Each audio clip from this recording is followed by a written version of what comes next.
Good morning, everyone. I'm Swinburne University's Associate Professor Alan Duffy, lead scientist of Australia's Science Channel, and it is my great honor to be your Master of Ceremonies for this, the 17th Alzheimer's Australia Biennial National Dementia Conference. I would like to welcome all those of all ages who are living with all forms of dementia, their carers, their friends, and families. Thank you all for coming. I would like to extend that warm welcome to the executive, to the staff, and volunteers of Alzheimer's Australia, including our national president, Graham Samuel, AC, national board members, as well as CEO Marie McCabe. We have delegates and speakers from Australia, Brazil, Canada, China, Hong Kong, Singapore, bear with me, Guinea, New Zealand, the United Kingdom, and the United States of America. Thank you all so very much for making this journey. It's incredible. Please, a round of applause.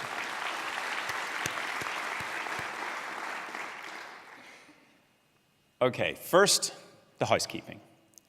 Our conference is on two levels here at the Melbourne Convention and Exhibition Centre. This space is called Plenary Hall 3. Sessions will take place here and in a smaller room upstairs. The toilets are well signposted, and please do familiarize yourself with the fire exits. In the event of evacuation or emergency, just follow the directions of the venue staff. Now, to assist you in non-emergency situations, we have the Teal team. As indicated, fetchingly worn. They are wearing the teal-colored t-shirts, and they can assist you to move about the venue and with any other inquiry. Thank you so much, Teal team. Can we please have a massive round of applause for them and their efforts? Now, it is the 21st century, so I do have to say, please put your phones to silent. But don't turn them off, because we want you to be active on social media. Because this conference is not just limited to these four walls. We are streaming online, and we want the discussion to be as broad as possible. So on social media, if you can use the hashtag #BeTheChange2017 and join the discussion there. And if none of what I've said makes any sense to you or in any way sounds familiar, that's fine. We have a training session on social media to give you those social media tips from our communications team out at the Feed Your Senses area. So please just stop by them and get online. We will be taking video and photographs throughout the event. We'll use them on the website, publications, social media. If at any stage you don't want to be in a photo, if you have any objections to having a picture taken, for example, and shared, please just tell the photographer or one of the Teal team.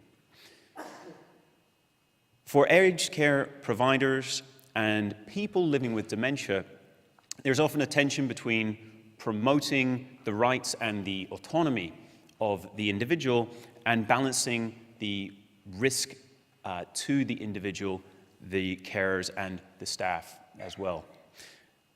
Tomorrow at 2 p.m., we will have a panel discussing these topics. This will include an aged care provider, a consumer, and the CEO of the Aged Care Quality Agency addressing this issue. But we want you to be part of that discussion.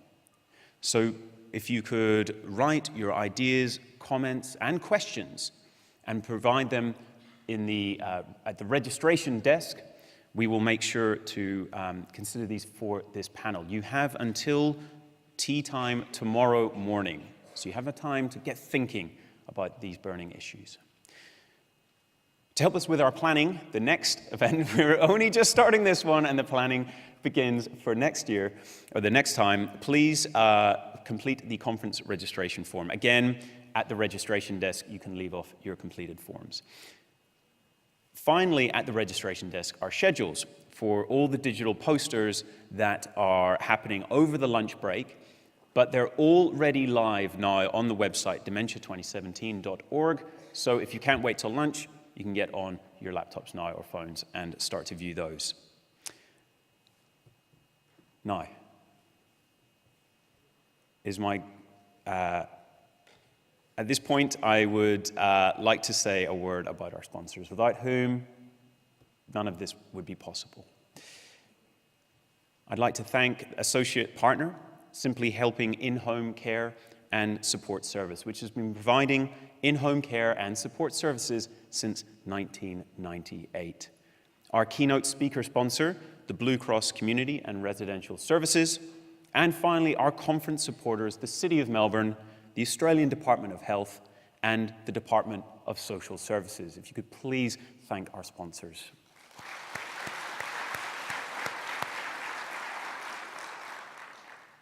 And for all of our keynote speakers, they'll be receiving a copy of Maggie Beer's new book, Maggie's Recipe for Life, courtesy of Simon & Schuster. And I'm very jealous, and I really hope that I get one too. I'm not sure. A big fan of Maggie Beer. So on behalf of Alzheimer's Australia and everyone here at the conference, I would like to thank all of our sponsors for their support. And remember, there are also a host of exhibitors in the exhibition hall, so please do take the time to visit them throughout this conference. It is now my great pleasure to introduce Marie McCabe, No, we're going to have a chat. We're going to first have a welcome to country from Auntie Joy Murphy Wandon, AO. Auntie Joy is, oh yeah, I was going to give her an intro. She deserves it. Auntie Joy is an Aboriginal elder of the Wurundjeri people and has been involved in Aboriginal issues for 30 years. She is chairperson of the Australian Indigenous Consultative Assembly and has held executive positions across many sectors of government.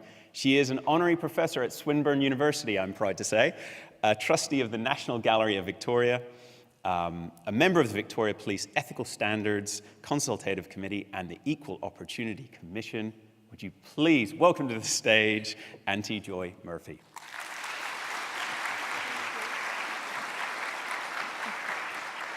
Thank you very much. Can I just say that a little bit of that's outdated, but you know, in our lives we do what we can do. So I'm kind of pleased that it was reminded me of how busy we can be in one's life. I would like to begin by saying that we meet on the traditional lands of the Wurundjeri people, my father's country.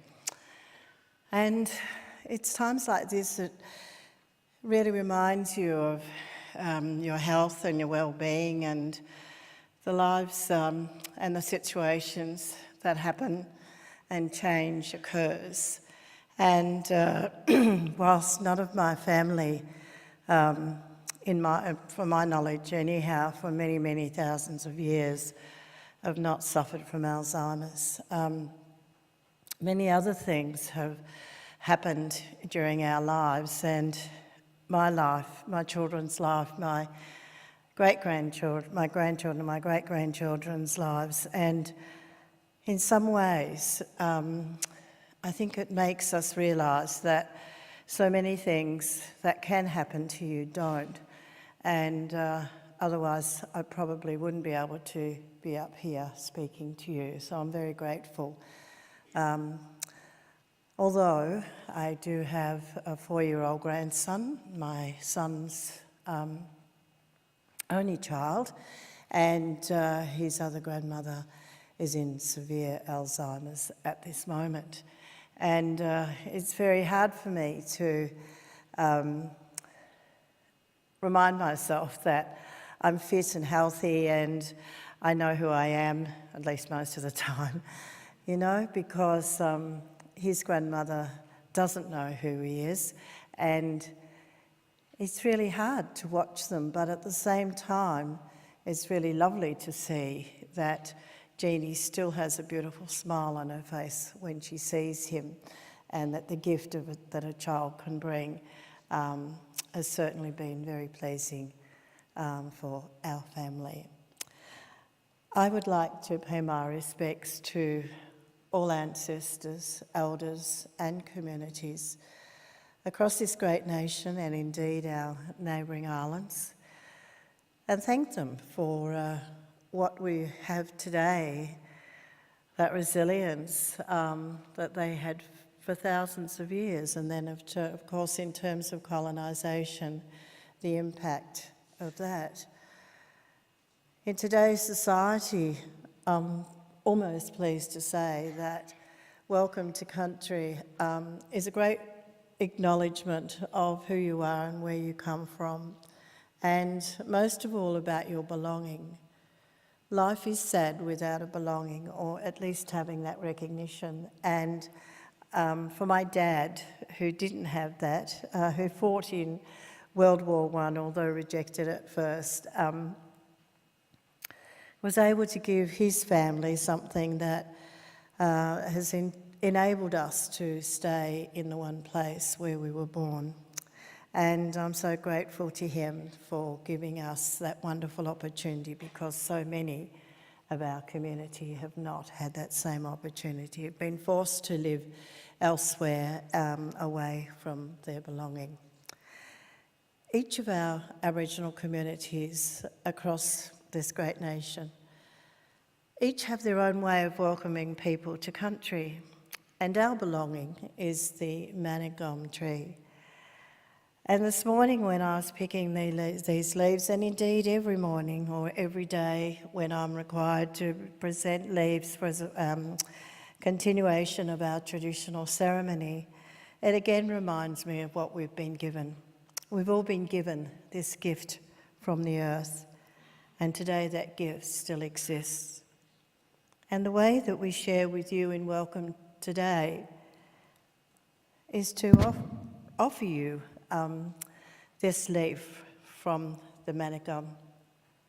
We hope that you accept this, and if you do, this symbolism of this amazing creature that still survives in this time welcomes you to the tops of the trees, to the roots of the earth, and it also enables you to become a part of who we are, and that we join together to take on the responsibility to continue what my ancestors have done here on Wurundjeri country for many, many thousands of years.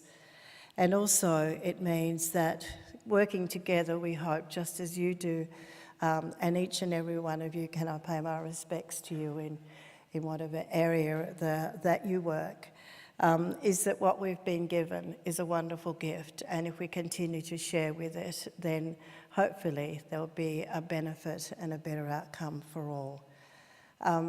Thank you for having me here today.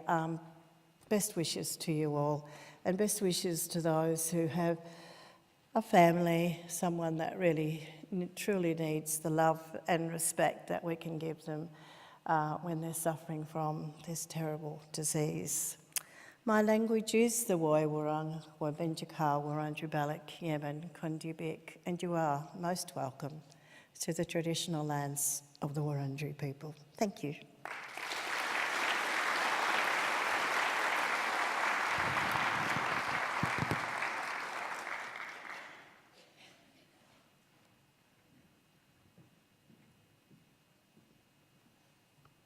Thank you so much, Auntie Joy. It is now my great pleasure to introduce Marie McCabe, Chief Executive Officer at Alzheimer's Australia, which provides advocacy, support services, education and information to people living with dementia, their carers and families. Marie's career background has involved senior executive positions across the mental health and aged care sectors, including Executive Operations for TLC Aged Care, Director of Clinical Resources at the Melbourne Clinic, General Manager of Hospitals for St John of God Healthcare, and Surveyor for the Australian Council on Healthcare Standards. Would you please welcome Marie?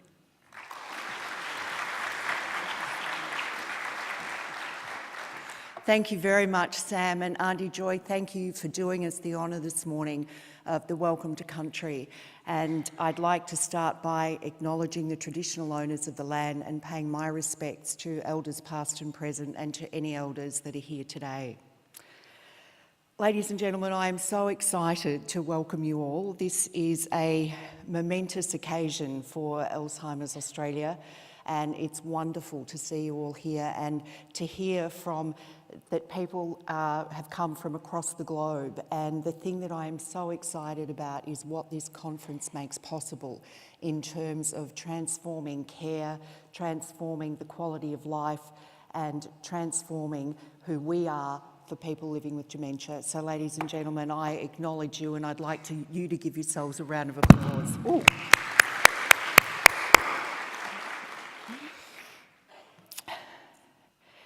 And I'd also like to start by acknowledging the extraordinary team who've done all of the work and to organise the conference. And Dr. David Sykes, thank you so much, David. You've done an amazing job. And to all of our team, our consumers who were part of the organising committee, to the volunteers and the people that were here yesterday organising everything. And there's some fantastic exhibitions. And I'd also like to thank our sponsors and thank you. So a round of applause for all of our team.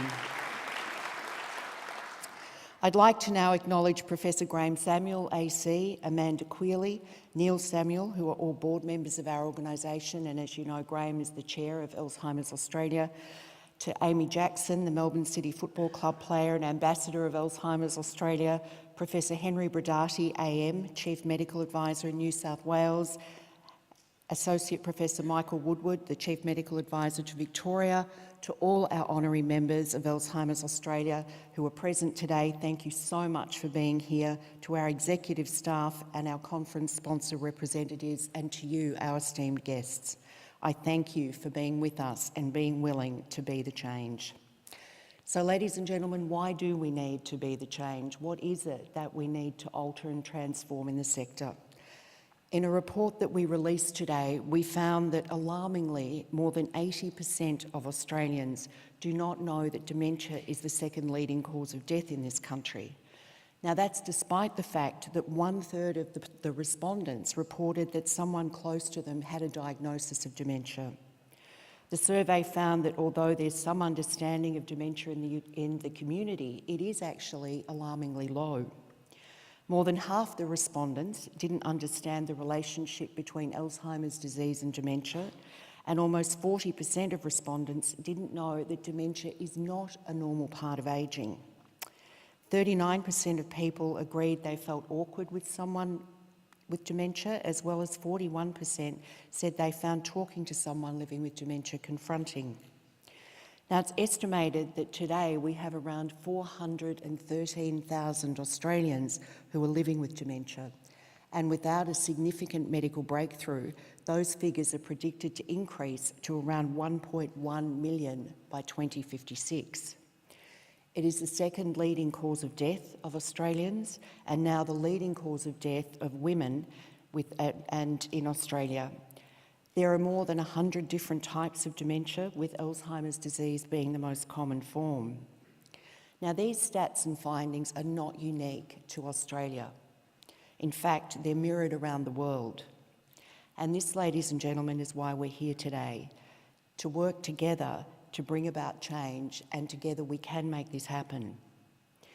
As we built the program for you that we present this week, I've been genuinely inspired by the enthusiasm that everyone has shown to be part of the conference, the generosity of so many volunteers, the incredible hours our staff have put in, and being surrounded by so much goodwill, commitment and professionalism is extraordinary. And I know that you're going to have an amazing week. You really are in for a treat. So, ladies and gentlemen, it's now my honour and privilege to welcome Christine Bryden to the stage to officially open our conference on behalf of all people of all ages living with all forms of dementia, their carers, their families and their friends. And by way of introduction, Christine was 46 when she was diagnosed with dementia in 1995 after experiencing symptoms of what she thought was stress. And those symptoms included terrible headaches, which is why she had a brain scan, and what the scan showed was that damage was already well underway. On diagnosis, Christine was told that she only had a few years left before needing to go into residential care, and that she would most likely die a few years later. Now, Christine didn't live into that future. Instead, she's blazed a trail for people living with dementia through her speeches, her books, and her profile, and she has inspired many people around the world to have a voice.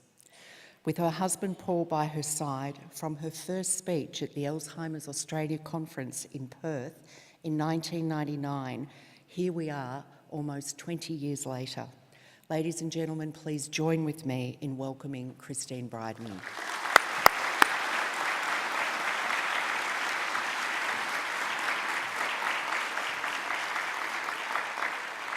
Thank you very much, Marie. Thank you. I am extremely honoured to be giving this opening address. I think I was asked last year and thought, oh, far away. It's going to reflect on 2 decades, or slightly over 2 decades, of people with dementia being the change we need. As experts in the lived experience, we can and we should lead the way to new frontiers in dementia services and support. So my talk's a history, a reflection on how far we've come, and also, I hope, a challenge for the future, beyond the Alzheimer's movement, to the need to change society as a whole. As survivors who are living well with dementia, we might make you feel uncomfortable, challenging your preconceived ideas of us, yet at the same time we hope we can inspire an innovation in attitudes, leading to programs that can improve the lives of all of us living with dementia, as well as those of our families and supporters. We do claim equal status with our families in aiming for this better future. But, as I'm going to tell you, our self-advocacy over the years has not been an easy road to travel. Self-advocacy began with a few individual actions in the late 1990s. I want to pay respect to the 2 men who stood up as agents of change in Australia as early as the 1990s.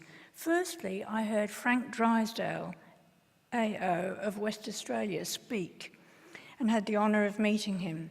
He invented the card game Numero, which I can't work out how to play. Apparently it's for kids.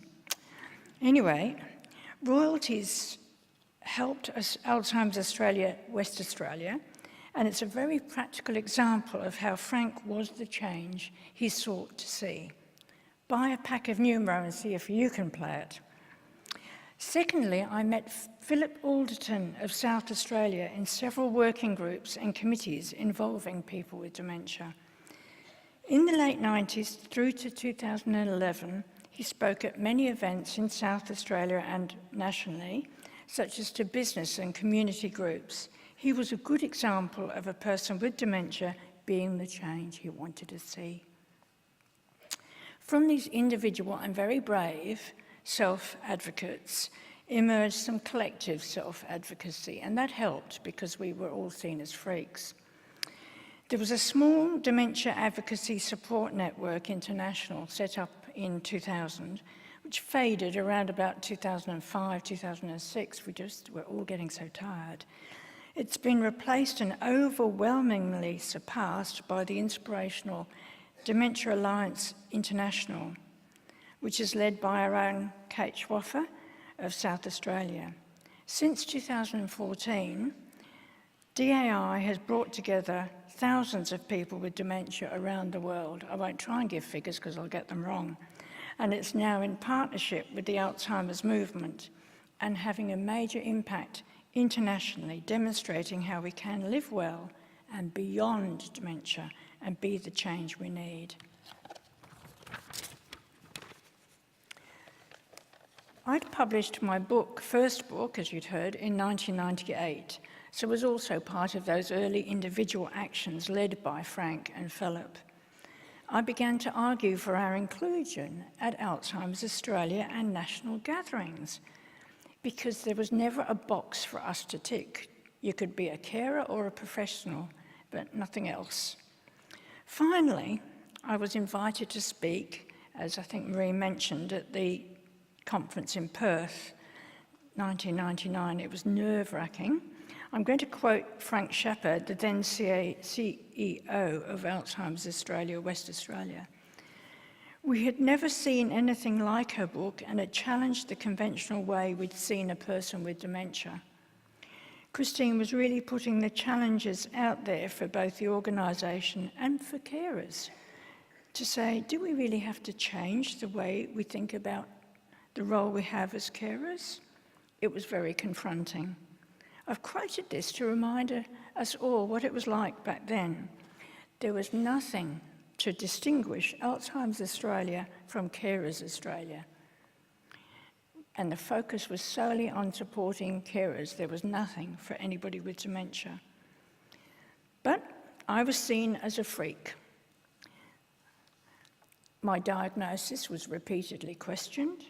Surely I could not possibly have dementia if I could still speak. One of the CEOs actually said, you can't be a credible representative of people with dementia, and my contributions were devalued. It was very upsetting, certainly reduced me to tears, and made me wonder why I bothered, why I tried so hard. Often Gandhi is quoted as saying, be the change. But actually what he said was, if we could change ourselves, the tendencies in the world would also change. As we change our own nature, so does the attitude of the world change towards us. We need not wait to see what others do. Individual advocates faced many barriers of disbelief and challenges to their diagnosis in those early years, and it was very difficult to keep pushing forward to be the change while waiting for others to join in this effort to make the world a better place for people with dementia. Our first efforts were focused on the Alzheimer's movement, as we simply could not believe that it offered nothing for people with dementia, only for our families. But we did get together in those very early days of the internet, well before social media. It was a very modest self-advocacy and helped us to overcome those barriers. I didn't feel so much of a freak. I could point to other freaks. In an opening address to Alzheimer's Disease International in 2011, I referred to our collective work and I described our actions, quoting Margaret Mead. Never doubt that a small group of thoughtful, committed citizens can change the world. Indeed, it's the only thing that ever has, and I think DAI has got it on its website. Look at that, think about it. It's the only way we can each individually be the change we need. This very small first collective advocacy group was the Dementia Advocacy and Support Network International, and we did want to change the way things were for us and for others. We did actually first have a meeting in Montana in the US, and there were members from the US and Canada, New Zealand, England, and Australia.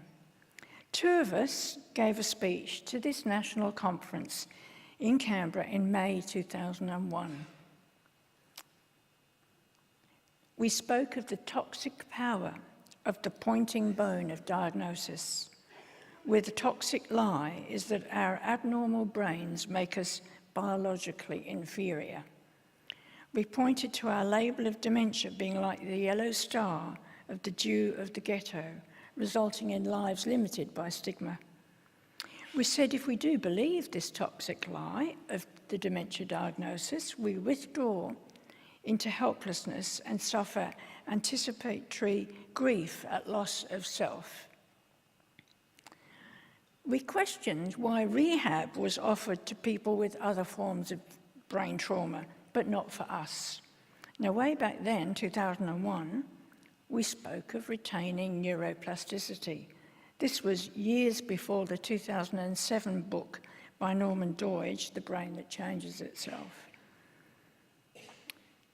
I'm looking back at this history and thinking, why didn't everybody sit up and listen? but it takes time to be the change and see the change. We said we rejected hospice in slow motion, which is all that was offered to us. We said that there was life after diagnosis of dementia for both ourselves and for our families. We sought new identities as survivors. Oops, sorry. A few months later, in September 2001, 12 of us from US, Canada, New Zealand and Australia attended the International Alzheimer's Conference in New Zealand. We had a booth representing our collective self-advocacy in the exhibition hall. Delegates came to talk to us. They wanted to know what this Destiny thing was. They had never spoken to anyone with dementia, and these were people who were CEOs of the Alzheimer's organisations around the world. Perhaps it marked the beginning of a sea change in the international movement. We had suddenly become visible, and we were challenging their preconceived views. They were puzzled why we could advocate for ourselves. What would that mean for their organisations? It was indeed a major challenge, because now they needed to think about who this was all about and what to do about supporting people with dementia. At that time, in the 2000-2001 Alzheimer's Disease International Annual Report, we were referred to as mindless, empty shells. Refer to it, look for it. We were. It might well have tugged at the heartstrings, loosened the purse strings of donors, but it did nothing to address the stigma that we faced in society. All it did was make it far worse. We were affronted, of course, by this description and said it was wrong to collect and distribute funds on our behalf without regard for our dignity and our inclusion.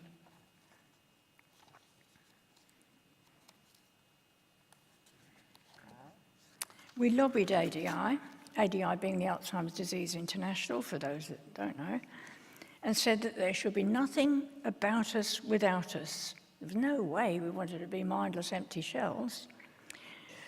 And that nothing about us without us was the motto for the disability movement. We took up on that. We recognised back then that dementia is a disability. Why shouldn't we use that motto? And it's now being used internationally due to the amazing work of DAI in partnership with ADI. I used that motto as the title for a talk to Alzheimer's Disease International in Kyoto in 2004, where I emphasised that it was unethical to exclude us as consumers of the services of the Alzheimer's movement. Why should it be just for carers? This is all sounding very repetitive, but you just have to keep banging on doors till they finally open.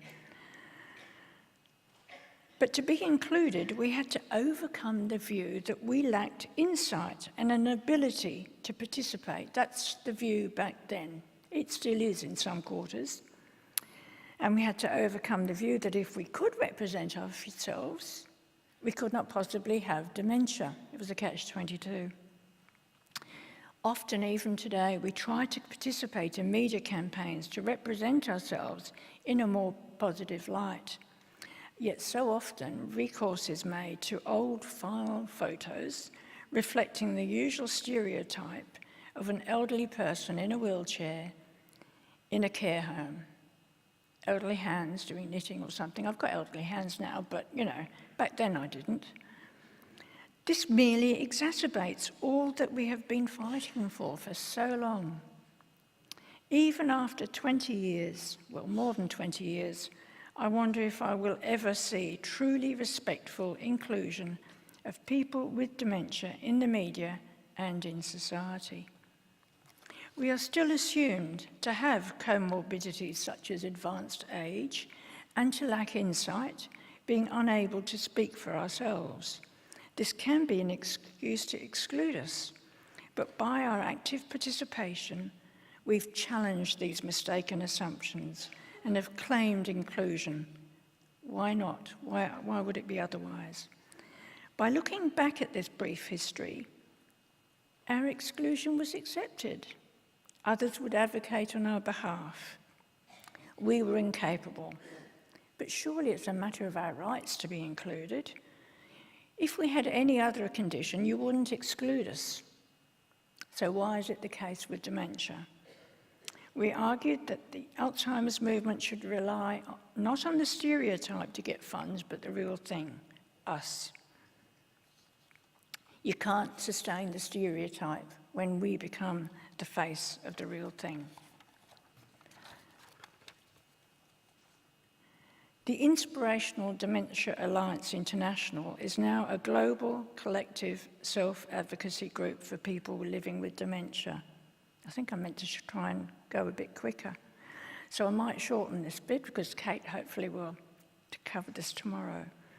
But I will say that its work by far exceeds the very modest early beginnings of the Dementia Advocacy Support Network International, which did peter out. But as I say, it results from the efforts of Kate Schwaffer from South Australia, who did realise there was nothing for people with dementia once our efforts in that early group had faded out. It's in collaboration with the Alzheimer's movement and is doing a huge amount of work, arguing for our inclusion. But importantly, emphasising we need to be included in numbers because no single one of us can be the voice of all people with dementia. Unfortunately for me, at the beginning, I was the only one, apart from Frank and Philip, who were also doing a sterling work. But until we are engaged locally, nationally and internationally, you cannot hear our voices, you cannot develop the services and support for us, and you cannot value us, and you cannot give us our dignity and individuality. In a plenary talk to ADI in 2001, that was my first one, I talked about finding the pearl hidden within us, formed through the challenge of being diagnosed with dementia. We are survivors. We can work together as people with dementia in local and national and international groups, particularly through DAI, to build a new future, sharing, supporting and encouraging each other. At the International Alzheimer's Conference in Kyoto earlier this year, there were over 200 people with dementia taking part. I might have got the numbers wrong, they were huge. That was compared with only a dozen back in Christchurch in 2001. The active involvement of growing numbers of people with dementia is an excellent example of Leo Tolstoy's words. It is by those who have suffered that the world has been advanced. Well, I would say by those who have experienced dementia that the world has been advanced. We don't like the word sufferer. Do not focus on our deficits, but on what we can still contribute from our own expertise in the lived experience of dementia. We have a huge amount to contribute to your work. We are making an impact and advancing the world by our active participation. No longer invisible, we are unique individuals worthy of respect and dignity. It is a relay race towards endless change for the better. We first picked up the baton and ran the first leg back in the late 1990s. Then collectively, another leg was run from 2000 to around 2005-06. DEI took on the baton, I think, in 2014. It's running this race to be the change we need. It's setting a cracking pace. Those of you who are living alongside us can join in the race for change and help us to make the world a better place for all those people being diagnosed now and into the future. Each one of us is carrying this baton of change, but much still remains to be done.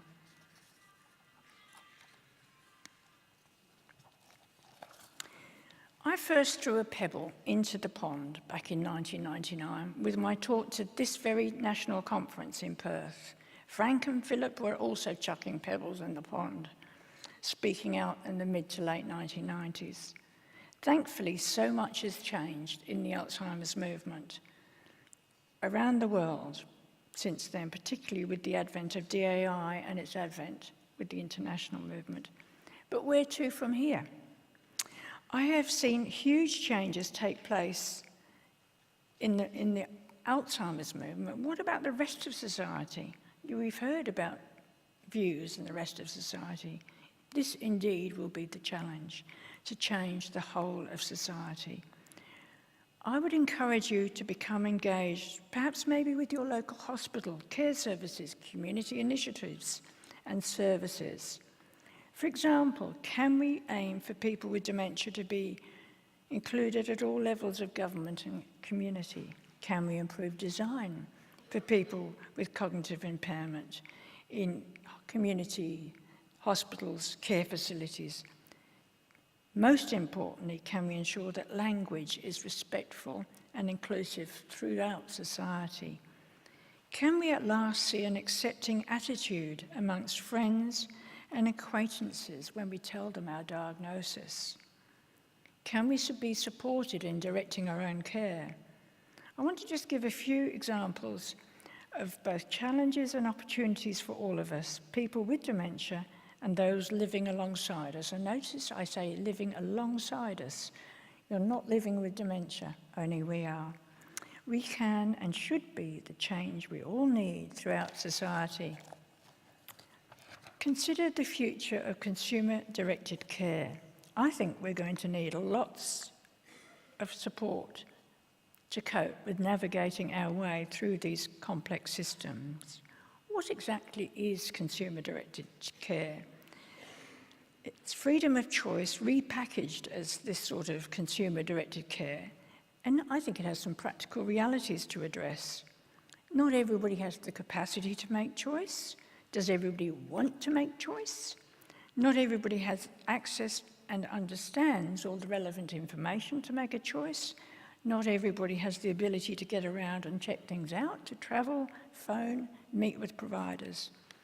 We are not all as well educated and experienced as the Parliament and officials who developed these changes, or indeed all of you attending this conference. Remember that around 10% or so of Australians are functionally illiterate. In Paul's experience as a chaplain, helping healthy young guys on their release just to go through Centrelink and find the railway station or Kmart is a major eye-opener. I want to emphasise this issue of choice. Whose choice will it be, and how can it be made? I might have a voice, but now I'm asked to exercise choice, which is actually increasingly difficult for me.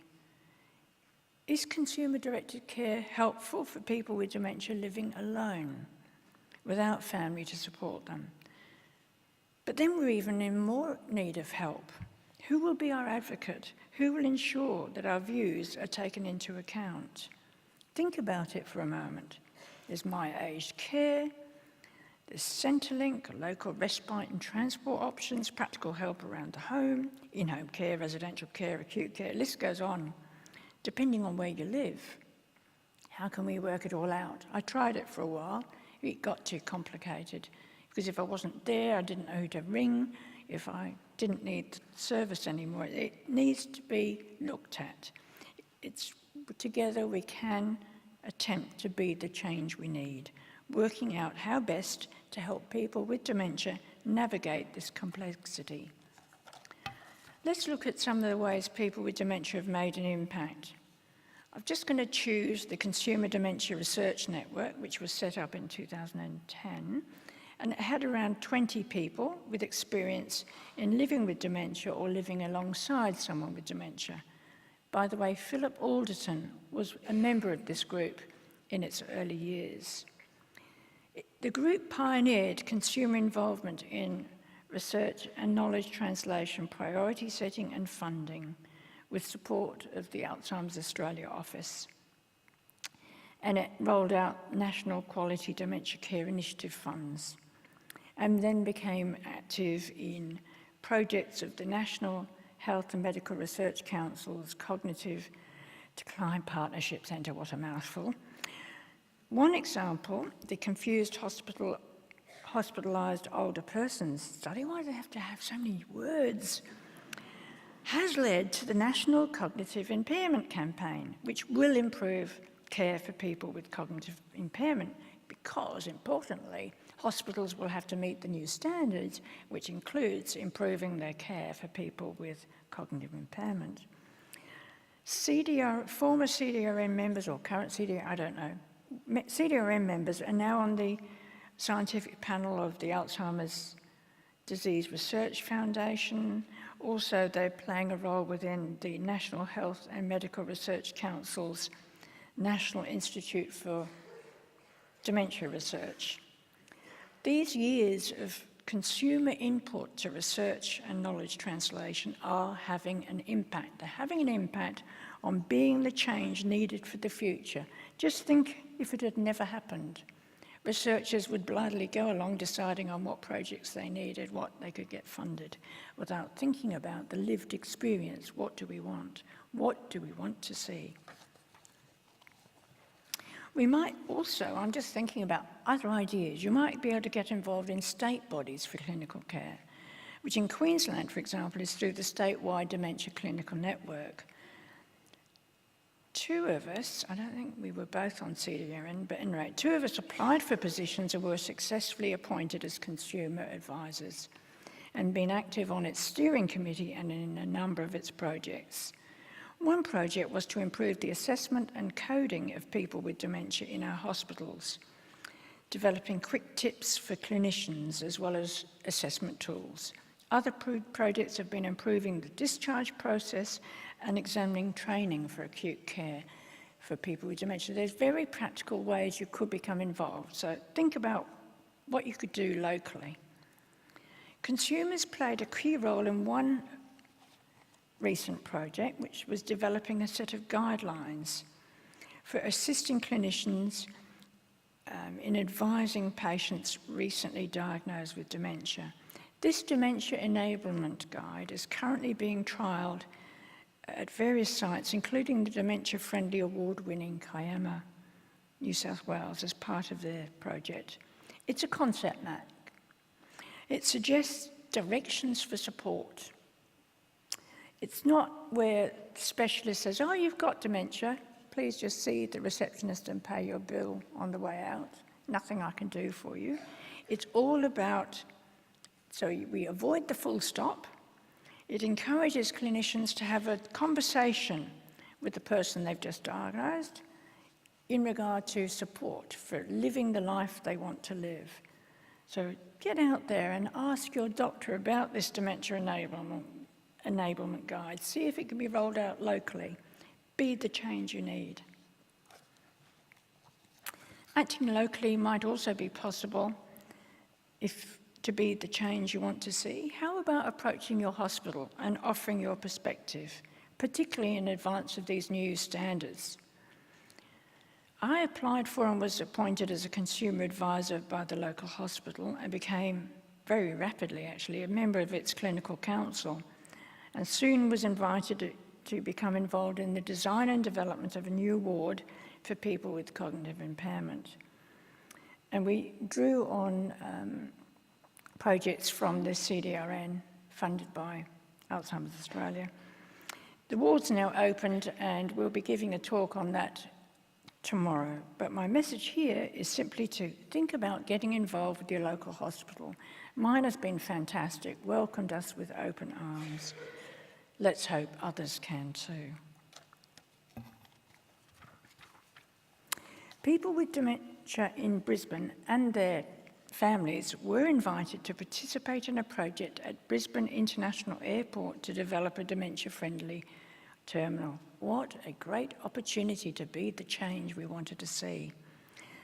Alzheimer's Australia recently declared the Brisbane International Airport terminal to be the first dementia-friendly airport in Australia.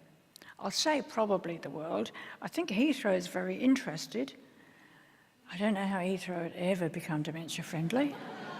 I've got lost there several times. Japanese airlines are taking notice. There's something going to happen in Japan, and I can't remember what it is, but never mind, some international thingy. The airport has available a guide to ensuring a smooth journey. Indicates where there are quiet spaces, and there is good signage, and there's ongoing staff training. Brilliant.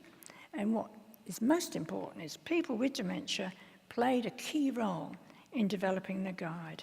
Have a look at it. It has some great tips for our air travel. I think it's currently in the process of being reprinted. I think they ran out very quickly.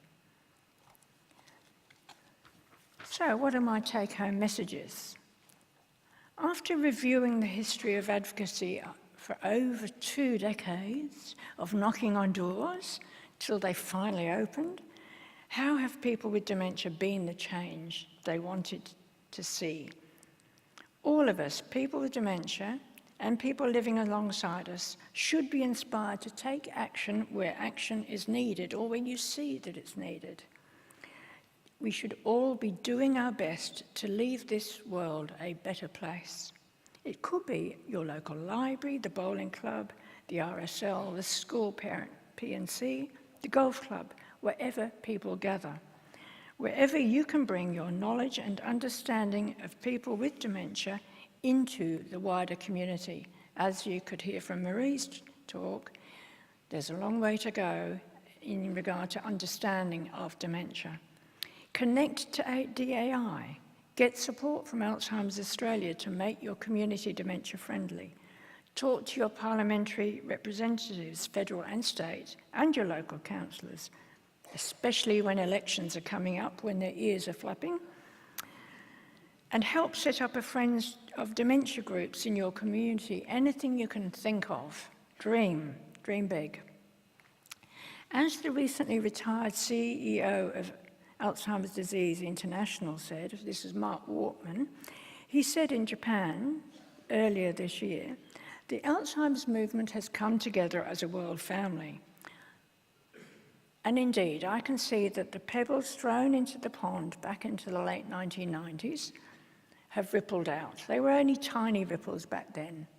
And then as more of us got together, there were more ripples. And they've resulted in a change in the global Alzheimer's movement. But now, to continue this analogy, we need to think of heaving a great big lump of rock into the ocean of society as a whole. Maybe this could be your legacy for the short time that you've got on this planet.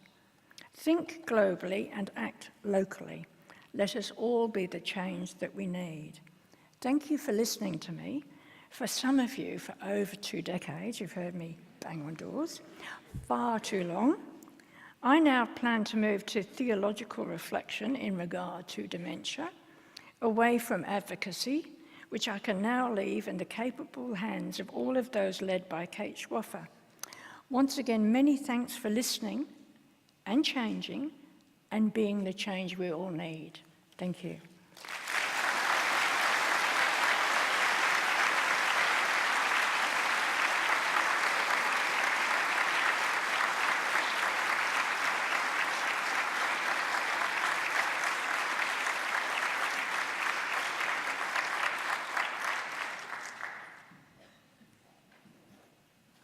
Thank you so much for those enlightening words, Christine. I remember the stigma attached to my grandfather's diagnosis back in the 90s, and we've come a long way, but there's still a lot of work to be done. But I want to thank you and your colleagues and your pioneering efforts in this manner. Please, another round of applause.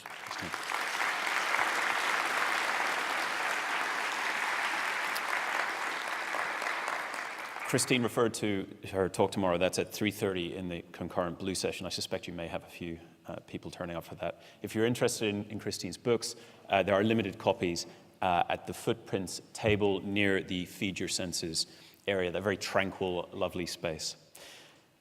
I would now like to introduce Professor Sam Gandhi, who is a professor of neurology and psychiatry at the Icahn School of Medicine at Mount Sinai in New York City. Do we have Sam coming up? Oh, yes, there we go. Sam will be speaking about what it takes to get an effective Alzheimer's drug. Would you please welcome to the stage Professor Gandhi.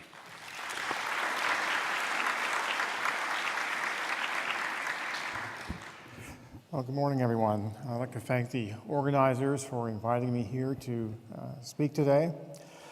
Just to give you a little bit about sort of a thumbnail sketch of my background and my acquaintance with this disease.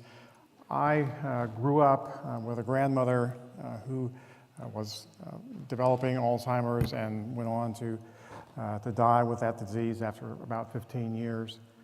My mother now suffers from Alzheimer's, and both of my parents, both of my wife's parents, had Alzheimer's when they died. So I've had quite an extensive association or involvement with the disease, in addition to my current career, in which I've devoted the last 30 years to trying to understand Alzheimer's disease and develop effective medications.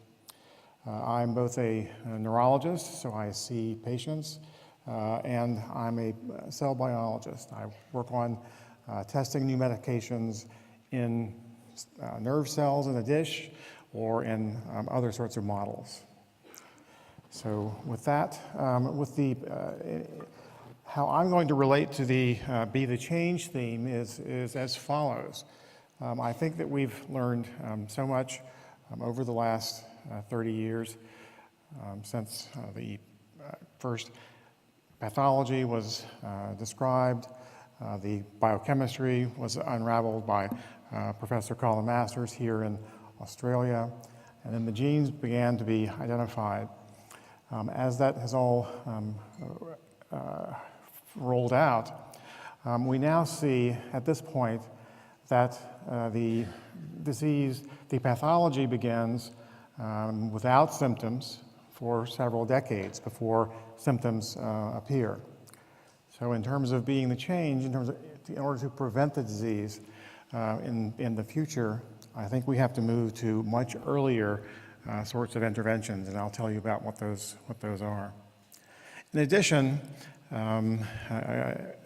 sort of being the change for folks already living with Alzheimer's, we've had some recent success in identifying medicines, or at least targets for medicines, that appear to neutralize the pathology. Something I never expected to see, but indeed we have identified such a target. In addition, we understand much more now about a phenomenon known as resilience, and that it's possible to maintain cognitive function even in the face of the Alzheimer's pathology. So it's never too late to try and control your brain's response or your brain's resilience to this pathology. So with that, let's see if we can move on to the next slide. All right. So for those of you who want to hear a more technical version of this, I wrote a couple of opinion pieces earlier this year. This one appeared in Scientific American and has a bit more technical detail than I'll go into today. So just to sort of bring everyone to the same page, dementia is an impairment of the ability to mentate, which means think. So mentation can involve memory, planning, and placing actions in the right sequence. Alzheimer's disease is the most common specific illness that causes dementia, but it's not the only one. A key important feature is to distinguish depression from dementia. Depression and dementia are treated with entirely different medications, so an accurate initial diagnosis is essential. I like to remind both clinicians and lay audiences of this very early on, because often it's overlooked. And there are medications that are effective for depression, at least more so than there are for some of the symptoms of Alzheimer's disease. So there's another important cause of dementia that increasingly we understand confounds our understanding of Alzheimer's disease. This is called vascular dementia. It may be sometimes described as multiple small strokes. This is associated with many of the risk factors that you think of as being associated with heart disease, high blood pressure, high cholesterol, diabetes.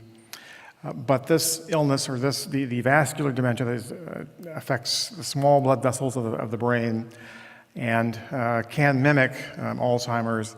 And just to make things even more complicated, vascular dementia increases the risk for Alzheimer's disease. So there are plenty of people that we're probably in the audience or that we're dealing with who have both types of pathology going on. We have developed very strong, very important and potent brain scans and biomarkers for diagnosing Alzheimer's, but we don't have that sort of a similar panel of tests for vascular dementia.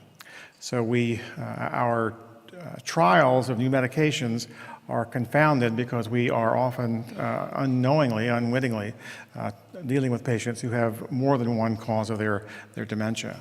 And that certainly diminishes your sensitivity for identifying an effective medication if you have two causes of dementia at the same time and your medication is only affecting one of them. So somewhere around 66 to 2/3 to 70% of all of dementia is thought to be associated with Alzheimer's disease. That includes Alzheimer's, the combination of Alzheimer's and vascular. There are, we believe, some patients or some people who are living with vascular dementia alone. That's about maybe 17 to 20%. The final 13% are rarer causes of dementia, but it's worth just mentioning them quickly. First is frontotemporal dementia. We've learned a lot about that in the last 30 years as well. Lewy body dementia. You may think of this as, or may have heard of this as being responsible for the dementia in Robin Williams, the comedian.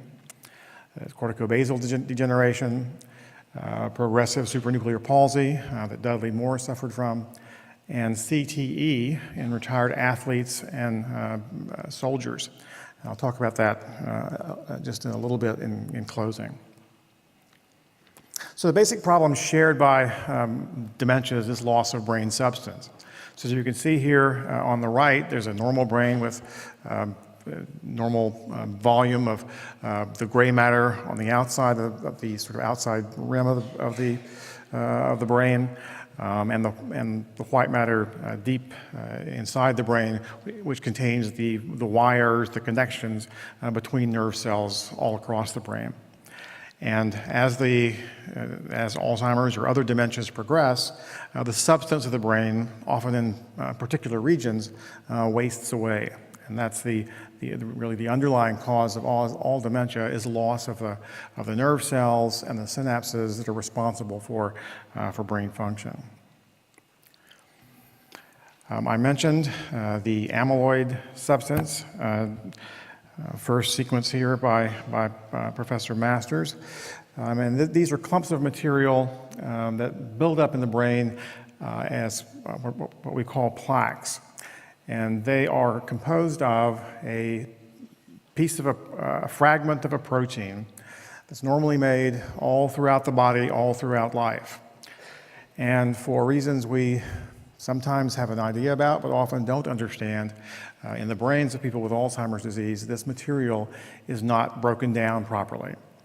Normally, it's the parent protein and is broken down in about 45 minutes, every 45 minutes throughout your life, and then this is a fragment left behind after the larger parent protein degrades.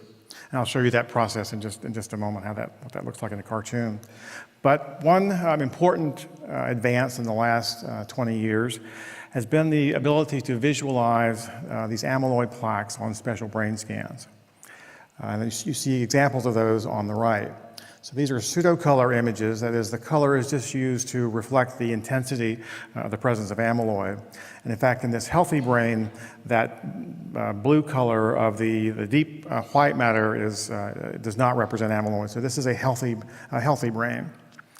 While below the brain with Alzheimer's, You see several sections through this frontal section, and then the sort of sideways section, and then sort of the hat-like section there from going from left to right. And the red and yellow areas represent areas where amyloid has built up and is being detected by this brain scan. These are brain scans. These are so-called PET scans, positron emission tomography scans. They're similar to bone scans and other sorts of scans where they're mildly radioactive. You're injecting with a substance, and about an hour and a half later, imaged by a radiologist, and that then gives you these pictures that can be interpreted. It's important to note that one thing we've learned that was sort of a surprise is that the clinical memory trouble might not develop for decades after the amyloid begins to build up, and important problems may never show up. So for that reason, we really would like to understand how the brain sort of turns that corner. How do we go from having amyloid with no symptoms to beginning to have memory trouble, thinking trouble, and the symptoms that we associate with Alzheimer's disease. So again, resilience is an area of intense interest now. That involves one of the things that I have found particularly interesting are the brains from people who've died, who've been entirely cognitively intact whenever they died, were found to have the florid histopathology, the structural pathology of Alzheimer's disease. So their brains had been able to resist the full-blown picture of Alzheimer's disease, plaques and tangles. This has been a surprise, but the harder we look, the more it is possible to find these people. Sometimes among the superagers, those who've aged extremely well into very late life, into the 80s, 90s, and beyond. So it's possible for your brain to resist the functional changes of Alzheimer's disease, even in the presence of full-blown plaques and tangles. This shows the histopathology. On the left is a normal brain. The nerve cells are represented in purple there. And on the right, there are the two structures, the amyloid plaques that accumulate in between nerve cells. So the amyloid substance is very sticky. It's released in between nerve cells, and there it forms clumps. And those clumps look like circles. Look like spheres, which is why they're called plaques whenever they're looked at under the microscope. It's not so easy to see, but there are also neurofibrillary tangles. And those build up inside nerve cells, often in response to amyloid, or in some diseases, tangles form even in the absence of amyloid. So those are the cardinal structural features of the disease, the amyloid plaques and the neurofibrillary tangles. So this is the next three cartoons show how this amyloid material is produced.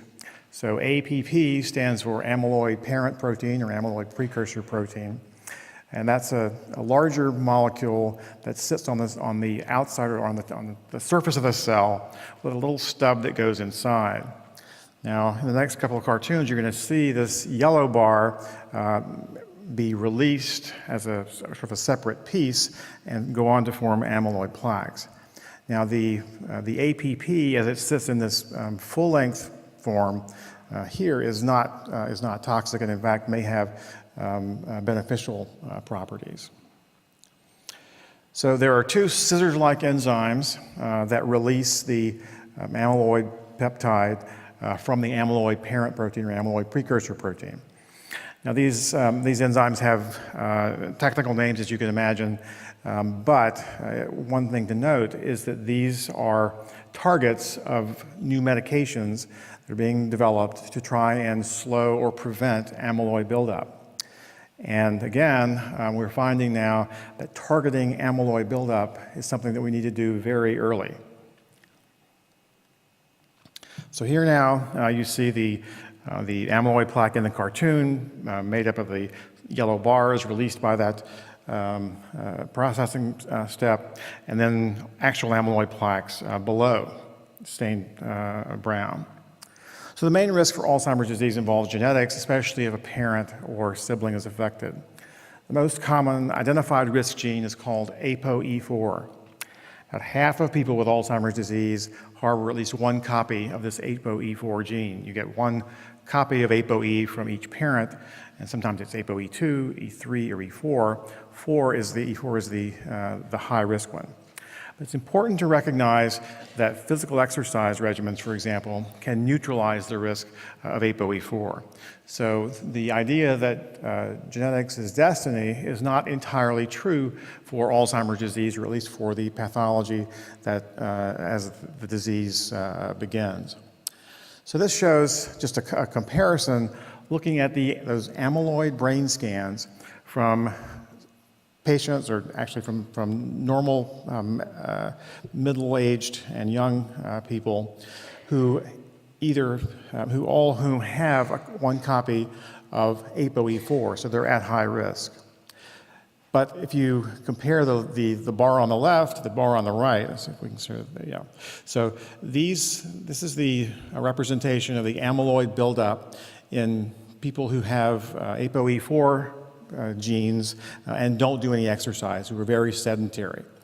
They have not only does it build up substantially, it seems to build up earlier than in patients, in subjects who don't have E4. But remarkably, in people who carry the ApoE4 gene but exercise, that amyloid burden can be released, or the amyloid on those brain scans can be reduced to almost essentially to normal levels.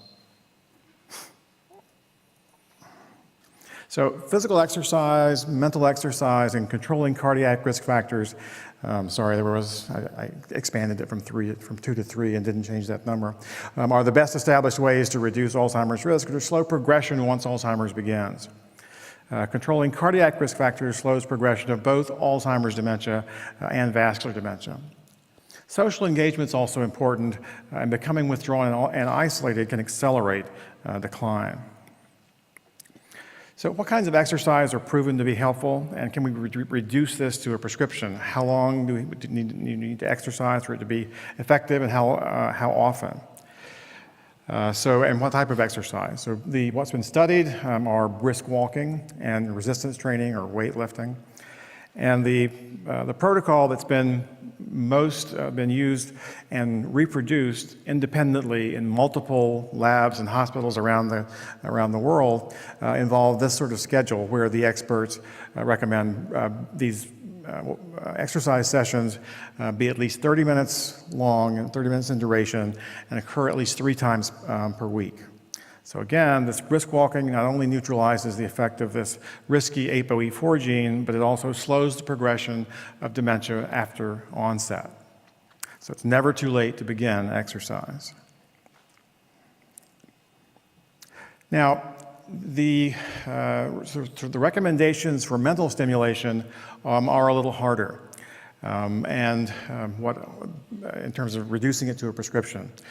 And I try and identify in my patients something that's mentally stimulating that they like to do, because if they don't like to do it, they won't do it. And that involves reading or playing cards or playing musical instruments, that sort of thing. We recommend that they remain active in these mental stimulations, mental activities all throughout their lives. And again, socialization, that is interacting with other humans, is beneficial to the brain in ways that are different from just mental stimulation. Both of these main causes of dementia, Alzheimer's and vascular dementia, share many risk factors with heart disease. Obesity, sedentary lifestyle, hypertension, high blood sugar, diabetes, or high blood cholesterol. Now, it's important to know that these risk factors begin to exert their effect on Alzheimer's risk in midlife, that is, in the 40s, 30s, 40s, 50s. And in fact, new onset hypertension in late life is not nearly as risky for Alzheimer's as the onset of untreated hypertension in midlife. So one thing we are I think in terms of we're understanding now, in terms of being the change, is that we need to make people aware of their risks for Alzheimer's, and that the risks that they always think of as being for their heart and for their vascular system also affects their risk for Alzheimer's disease. And that is just all the more reason that people should adhere to these sorts of regimens and medications. Poor diet and problems with sensation, with hearing and vision and head injury also can increase the risk for dementia. The diet that seems to be the most helpful is one called the Mediterranean diet. This involves largely vegetables, olive oil, nuts, chicken, and fish, not so much in terms of red meat. Now, one thing that I advise patients and their families, their carers, and other lay audiences is that it's important to find reliable information to try and mitigate your risk for Alzheimer's disease. And the Dementia Australia website and the Alzheimer's Australia Twitter feed are two of the best sources for reliable information here that I've found. Now, it's every time there's a new discovery, every time there's a new report for a medication or a gene, this organization will interpret the meaning of that discovery for the layperson. More often than not, there are breakthrough discoveries that don't really change treatment the next day. Often these things take a decade or more to come to fruition. Also, to keep an eye on clinical trials. Now, these are not, this is to test new medications that we think might help with Alzheimer's disease and have been tested or been proven to work in laboratory models, both in a dish and in laboratory animals, and seem to be useful in reducing the pathology of Alzheimer's disease and helping these models to perform better. So there are websites that are both international and local that will help you follow the availability of appropriate clinical trials that are perhaps near you. Again, these databases are mostly web-based, but I'm sure the folks at Alzheimer's Australia can help you with sort of learning how to use these web bases or databases, or to do them in your stead, help you with them as you sit beside them. This is an important way to identify things that are moving through the pipeline and towards the clinic and towards being useful. So I mentioned this, there's lots of press now. This is from Newsweek magazine from the States. The new offensive on Alzheimer's disease, stop it before it starts. So this is my comment about attacking amyloid, reducing amyloid buildup, beginning before symptoms or only when symptoms are only very minimally present. There's a large study sponsored by it's co-sponsored by the the U.S. NIH and pharmaceutical companies. That's called the A4 study, in which subjects who are between 65 and 85 with only very mild symptoms or no symptoms at all, but have a positive amyloid scan, are offered a trial of medications to reduce amyloid buildup in hopes of preventing or arresting the progression of the disease. I mentioned before that we had recently identified a surprising target for helping people who already have symptoms. And that's based on an animal experiment. It's really still in the laboratory, but we were able to, it's possible with the laboratory mouse to cause the mouse to build up human Alzheimer's pathology by putting in human genes. Those mice then become confused and their memories become impaired, and it's possible to use those to test medications. And we hadn't found anything that really would help much in terms of the progression or the impairment after progression, after pathology was present, until we were recently looking at some molecules involved in inflammation and in a particular nerve cell called the microglia. And what you see here, just compare from the top to the bottom. So the red part is the amyloid plaques, the amyloid buildup, and the green is the microglial cells nearby. And you can see this is a mouse that has both, has just the Alzheimer's deposition, the amyloid deposition, and this has deletion of a particular inflammatory molecule. So what happens is that the accumulation of microglia there is actually reduced by the absence of this molecule. So we know that inflammation plays a role in Alzheimer's disease. Probably at some stages it's good, and some stages it's bad. Perhaps it's true that there's an early amyloid buildup phase, which is not so inflammatory, but then a later stage where these sorts of things begin to come into play, and when symptoms are already beginning. And that may be where we can help people who already have symptoms. So just to sort of wrap up, fighting Alzheimer's disease with diet and lifestyle. There's this phenomenon of resilience, physical exercise, mental stimulation, control cardiac risks, Mediterranean diet, and remember, it's never too late. Fighting Alzheimer's with new drugs. Now, I haven't talked about the existing medications. They help some people with symptoms for a little while, or modestly.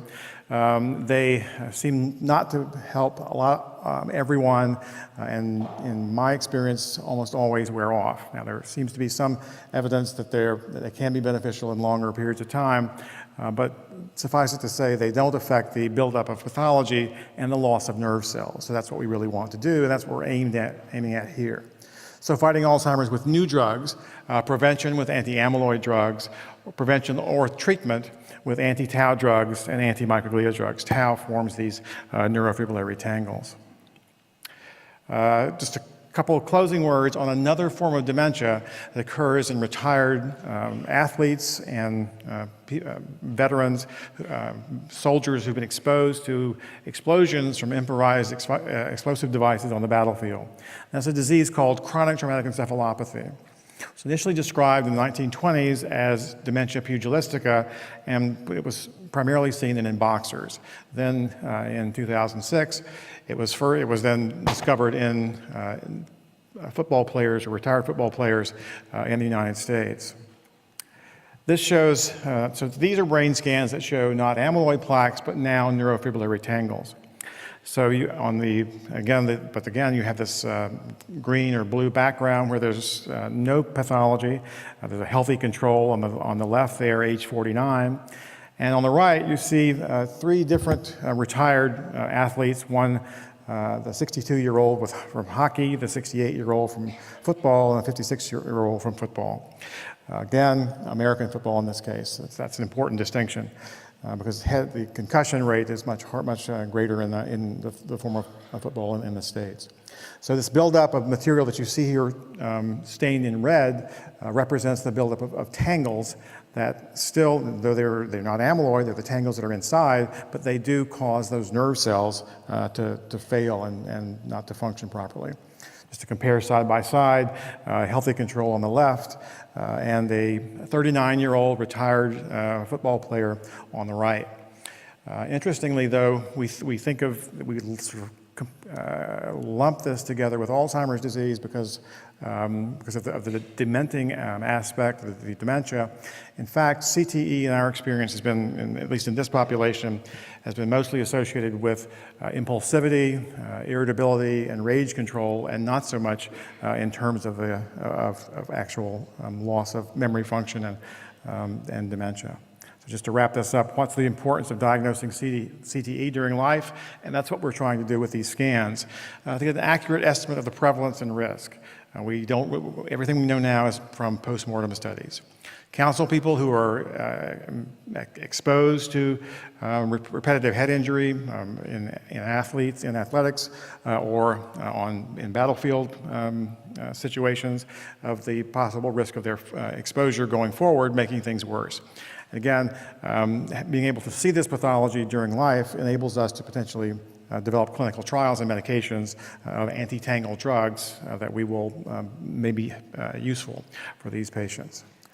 And with that, I'll close and thank you very much.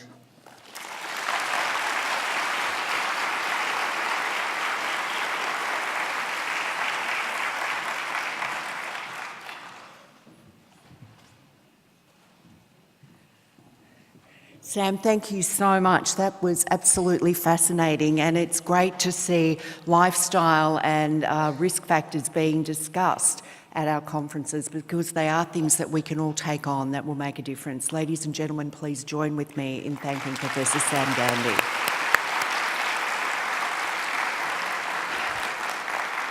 And welcome, Professor Masters. Good to see you, Colin. Thank you for being here. Ladies and gentlemen, thank you to Sam and to Christine. Christine, a fabulous, a very inspiring presentation, and thank you so much for being part of our opening today. Please join with me in welcoming and thanking Christine Bratton.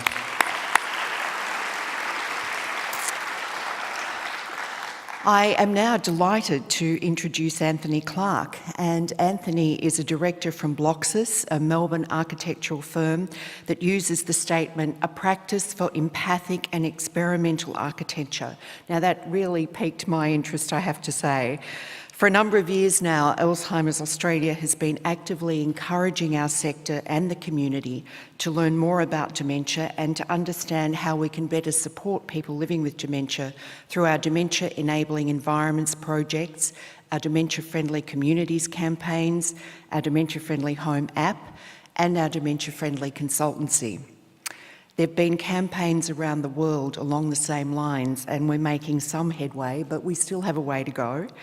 And through our collaborations with consumers, researchers, the health and aged care sectors, and more recently with architects, urban planners and interior designers, we've developed practical tips, guides and resources to make the places where we live more dementia enabling. This encourages a person with dementia to lead as full and independent a life as possible.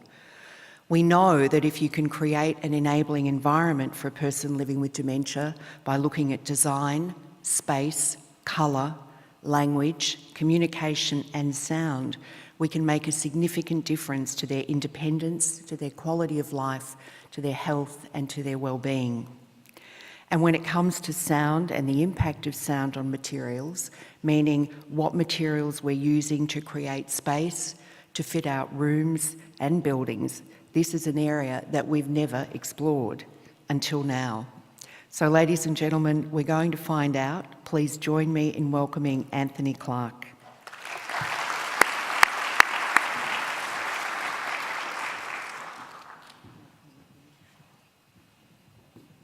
How do I... Oh. Do I just...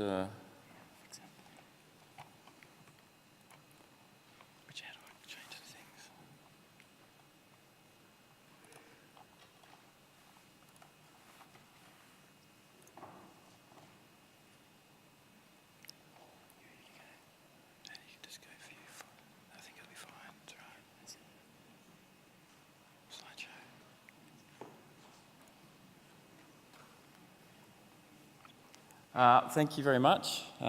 Thanks for having me. I'm just going to go through quickly. I'm probably a typical architect here, so I've actually got 200 slides in only about 14 minutes. So bear with me while I kind of move quite quickly. But I suppose for us, this presentation is quite different maybe to the other presentations you'll get, and more of a kind of design idea. We're kind of very much experimental. We're talking about this in terms of a new way of starting a conversation. So we very much don't sort of pretend to know exactly what we're doing, other than we have a big interest in this area, in sensory and cognitive perception. So we do a lot of work with individual clients in this field, and we think this is also a great way to kind of start exploring other avenues. So this is quickly who was involved. We've got some amazing team. We've been working with Arup in terms of acoustic and sound engineers, and a lot of other people have helped us along the way. This is quickly about us. So we're a practice for empathic and experimental architecture. And I'll just quickly go into myself. So I teach at the university. I teach at the University of Melbourne, RMIT, Monash, lots of different universities, about generally people who are going through some kind of transition in their life, generally a quite impacting one. And due to that, I was asked to run a studio on dementia, take a master's architecture studio on dementia last year. And what I found by doing that is students find it very difficult to deal with this issue, students in a very short amount of time, and they don't really know where to start, and they don't really know how to make decisions, because the decisions that they're trying to make or that they're forced to make through the universities are generally quite large, too large. So they revert back to colours, wayfinding, all the sort of things that we kind of, I think there's enough to kind of understand, as opposed to how do we as architects start to redesign our urban environment in a much stronger way. As part of that, after that, RMIT sent me to Germany to be part of Dementia Lab, which is a sort of worldwide discussion around other designers designing for dementia.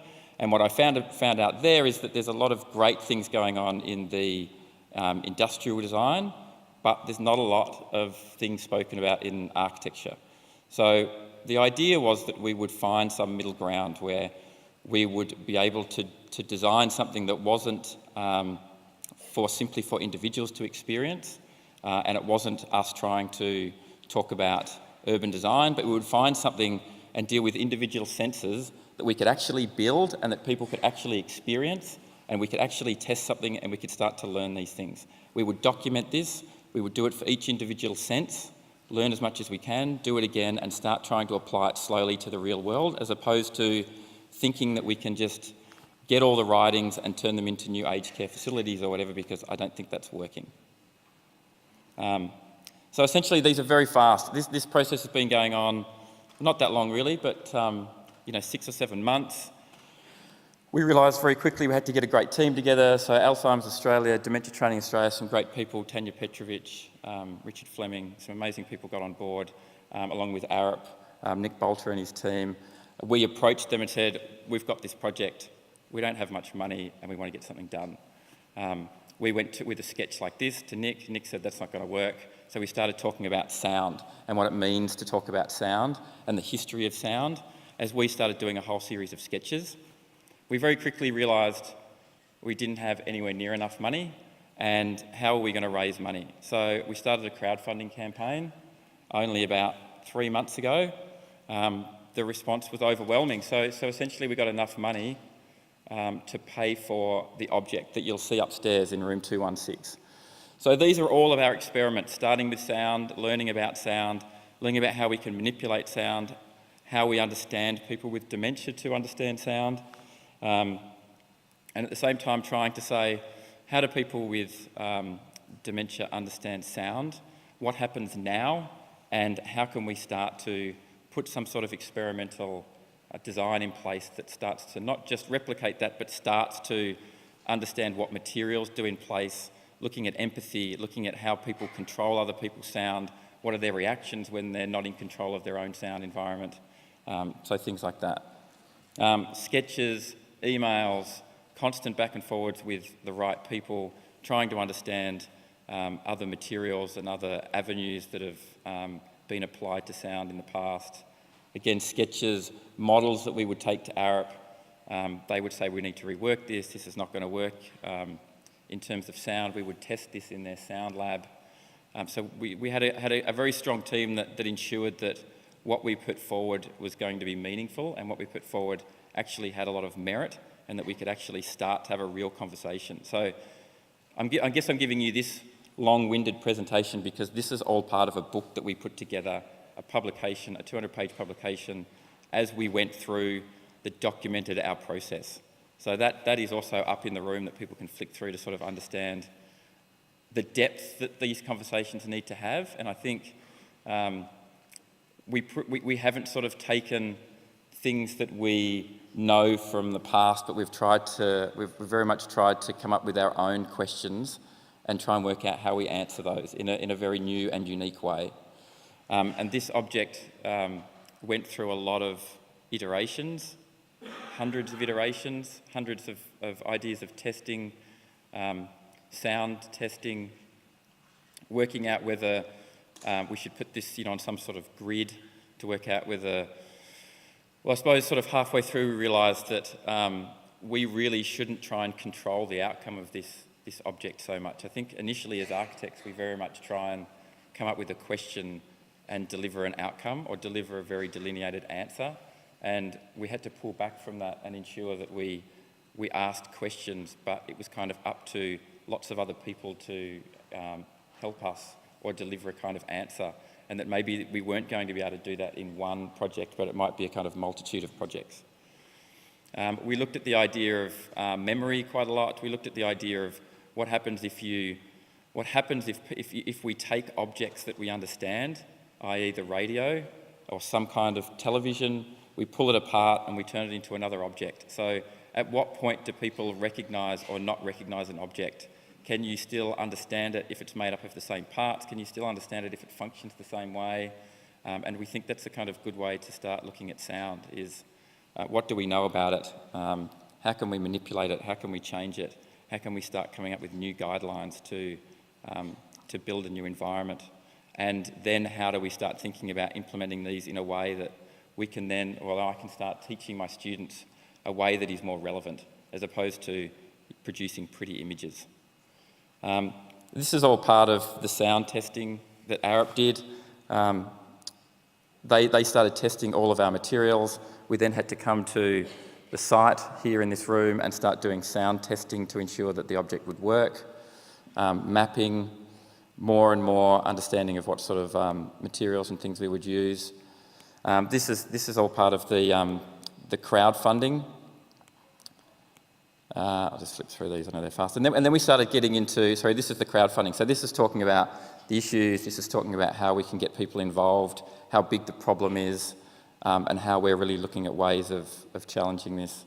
And these are all our supporters with great comments, so hopefully all these people will come and experience the final experimentation, scale. And then we started thinking about these things as individual objects. So it's made up of 24, it's made up onto a grid of 24 panels that are rotatable using very different materials. So we can test about 10 different materials in this to work out how sound bounces, how sound reverberates, how it gets absorbed, how it works with other materials, how it changes over time. This is the map on your right that looks at how it performs. So essentially, the red is the sound sources and the green is the reverberation or the reflection of those sound sources. These are articles along the way that have been written about the project in order to kind of ensure that we're doing this with as much attention that we can get to sort of put this issue out to other architects, other designers, that we need to stop teaching the same thing. This is Arup testing it, so in order for us to ensure that the experience that you experience over the next few days is as good as it can be, it went through lots of full-scale testing. These are all the emails and things that we went along the way, how we started making it, the components, how it starts working in detail, the grid and the layout of the room, again, detail, success. So I suppose as part of this, you know, we kind of understood over time that we were actually able to, in a short amount of time, build this thing and actually start coming up with real answers that could be tested. So we were we've been very proud of the outcome so far. Articles, again, that have been written, these are sort of more of a finalised drawing set. So you'll understand how it works when you go into the room, how you can, you know, it's not something that we hope that it's not something that you'll go into the room and just look at, but you'll actually experience it, move things around, go in with other people, talk about it, play with it, try and understand the different materials. We've used materials that everybody understands, so there's no materials there that people wouldn't have seen before. This is made up of its kit of parts. This is the materials. And again, this is kind of how it looks in reality. So these are these sort of pivoting panels and the scale. And this is a kind of quick image of how people will walk around it. And that's it. So it's in room 216 upstairs. Please go up and experience it, and we'd love to hear your feedback.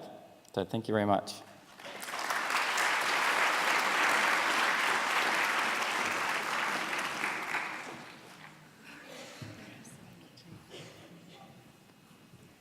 Thank you very much, Anthony, and what a fascinating presentation, and certainly expands our opportunity to make a difference to the environments that we create for people living with dementia, and also to make environments more enabling for everybody.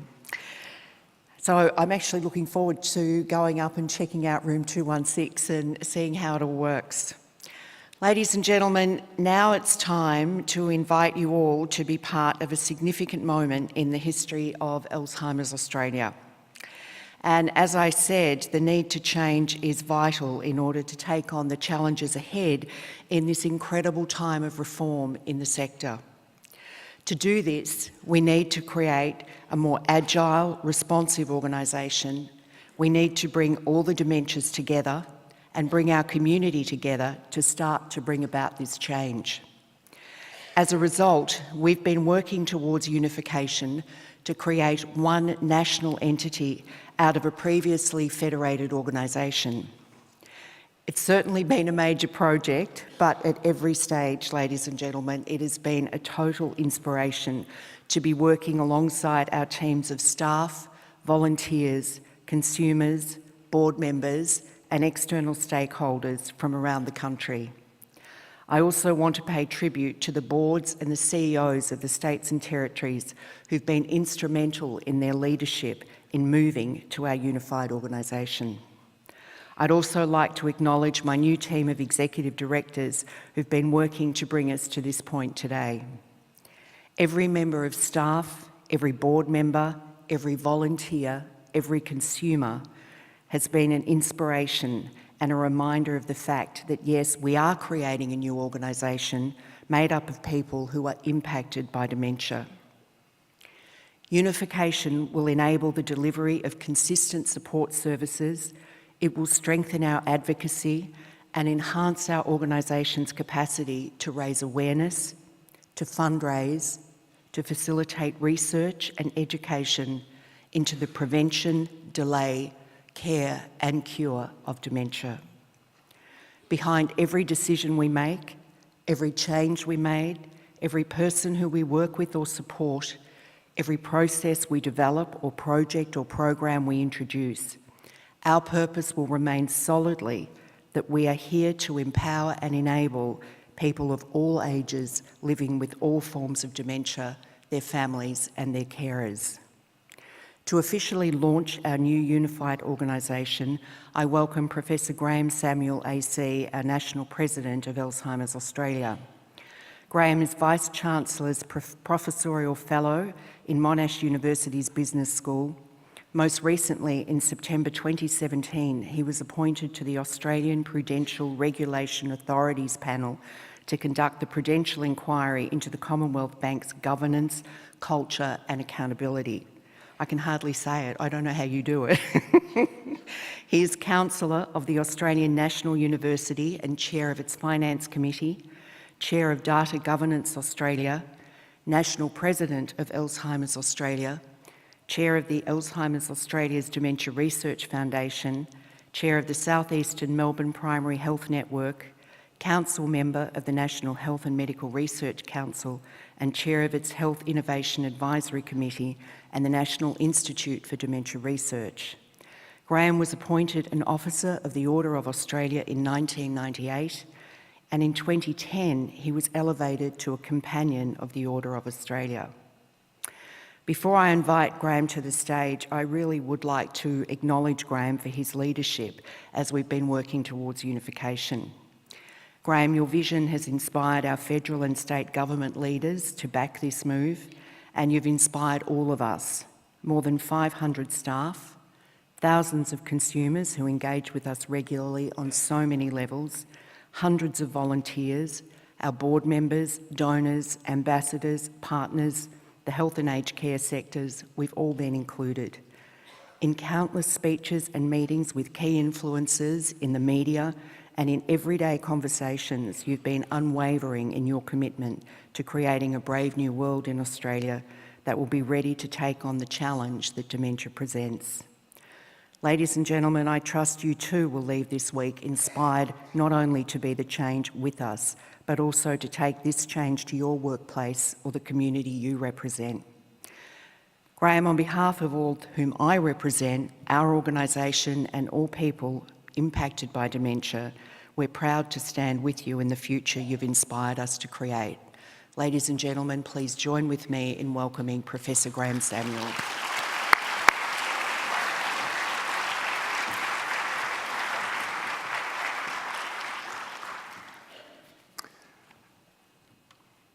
pretty tough, Marie, to follow that. Look, I do thank you, Marie, but I've asked her to stand beside me because we genuinely have a partnership. And it's a wonderful partnership, I can tell you.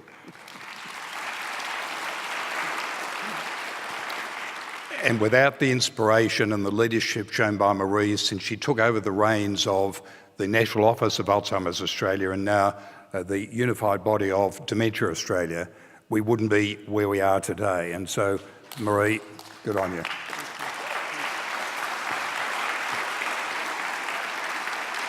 No, you don't. She has difficulty in taking orders, but that's all right. Well, I join others in acknowledging the original owners of the land on which we meet and pay my respects to their elders, past and present, and particularly to any with us here today. And can I pay a special thanks to Auntie Joy Murphy. I think, like many in this room, you'll have heard Auntie Joy do the Welcome to Country on many occasions, but she just manages to make it very personal to the occasion as she did today. So I don't think Auntie Joy is still with us, but if someone would pass on my personal respect and thanks to her for the way that she did the Welcome to Country today. Ladies and gentlemen, it's an absolute honour to be here today representing our organisation, which in turn is here for Australians, of all ages, living with all forms of dementia, their families and carers. And to reiterate all who have spoken before me this morning, welcome to Melbourne and welcome to our national conference. We've been on quite a journey over the last 12 months in Australia on the path to unification. You may or may not know that Alzheimer's Australia is a federated structure was made up of 8 member states and territories and a national office. Well, it's my absolute delight to be standing here today to share with you for the very first time that we are now one unified organisation called Dementia Australia, with the unfortunate exception of Western Australia, but we welcome our colleagues from Alzheimer's Australia, Western Australia, to this conference.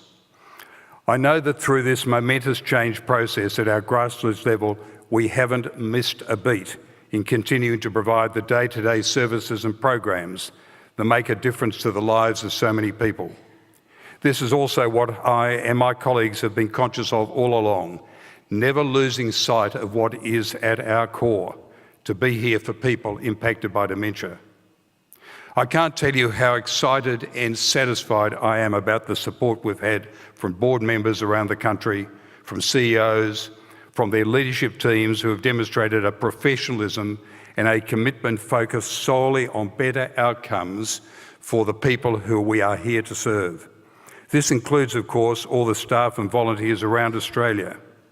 As a result of a near unanimous vote of over 1,000 members around the country, we are now in a position to reallocate resources that will, and I have no doubt in my mind, do just that, better serve our most important stakeholders, people living with dementia, their families and carers.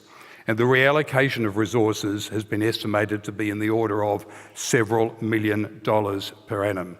Several $1 million that will now move from management and the federated management structure towards providing services for those that we are here to serve, those that are living with dementia and their families and carers. Unification has been discussed as a possibility within governments, federal and state, among consumers and our partners over quite a few years. This has intensified over the last year to become a reality, and all have welcomed and applauded our move towards unification and significantly our name change to Dementia Australia. Yes, we understand Alzheimer's and we educate Australia, but we also understand dementia and we educate Australia about dementia, all forms of dementia, and those that affect those living with dementia, their carers, their families and their loved ones. So the federal government, it showed its support for what we are doing by contributing $1.5 million to assist in the transition to unification. They could see the benefits that would flow from the several $1 million each year that will move from corporate services into what is so much more important, and that is services to our stakeholders, those living with dementia, their families and their carers. I wish to thank the federal government for their support and direction and their genuine excitement about the change, as they too are our partners in our cause to serve. I must commend the speedy and incredibly smooth process that has taken place, which is a credit to Marie and her teams across the country. They have been consultative, passionate and patient through what could have been a challenging time. Instead, I have nothing but respect for all of you, for the intelligent, considered, thorough and timely approach that has brought us here today, and I must add, most admirably, with such grace. What stands out for me is that the formality of unification actually followed by the functionality. Marie was in the job as interim CEO late last year and proceeded with the enthusiastic and committed support of all of our management teams, all of our volunteers, our board members around the country towards the functionality of unification, which ultimately was consummated by the formal votes of members that took place through July and August this year. It's early days, but we are now well on the way to developing the functional element. As a result of unification, there will be boundless opportunities for partnerships. Let me just point out, we've got 3,500 residential and aged care providers in this country. There's 2,500 retirement village. That is already 6,000 providers of services to aged and healthcare sector. And we have 31 primary healthcare networks with clinical practitioners and health professional networks. It is literally unimaginable, the partnerships that are now awaiting us. And Marie and her team's job now is to enter into discussions, enter into collaborations with all these, with the 6,000 providers of services to the aged and healthcare sector, and with the primary healthcare networks to create the partnerships that will enable us to provide throughout this country the services that people living with dementia truly deserve. We're already working closely with some, and as Dementia Australia will be inviting all to work with us to build programs to improve care, to bring about better diagnosis and better awareness of the supports that are available. We're aware that better and more coordinated services are needed. We want to provide consistently high level of services and high quality of services right across the country. We know that more and more people are wanting to stay at home where they're comfortable and familiar, can have their families and friends around them and maintain their lifestyles and what's important to them as much as possible. We know that with good support that this contributes to better health outcomes for all and to healthier communities. We'll constantly be a strong advocate for and with consumers in the process, while also working alongside our research community as we all work towards improving care, delaying the onset, and hopefully finding a cure for all forms of dementia. Already among us, a commitment to collaboration has been demonstrated more than I've ever seen before across our sectors, and I'm so proud to be the one standing here to tell you all about it. In fact, the National Institute for Dementia Research was conceived by Alzheimer's Australia approximately 2.5 years ago to provide a process for every leading researcher in this country to get together and to collaborate to be able to spend in a whole of sector priority basis the $200 million of the Dementia Initiative that was announced in the 2014 budget. Today is about bringing all the dementias together. It's about making sure no one feels left out. It's about everyone knowing we're here for them, for you. Dementia is everyone's business, ladies and gentlemen, and Dementia Australia is for everyone. Now I'd like to share a short video with you. Like many great things, we started small. A series of grassroots movements in the 1980s, spurred on by passionate carers, creating a voice for people with dementia and their families.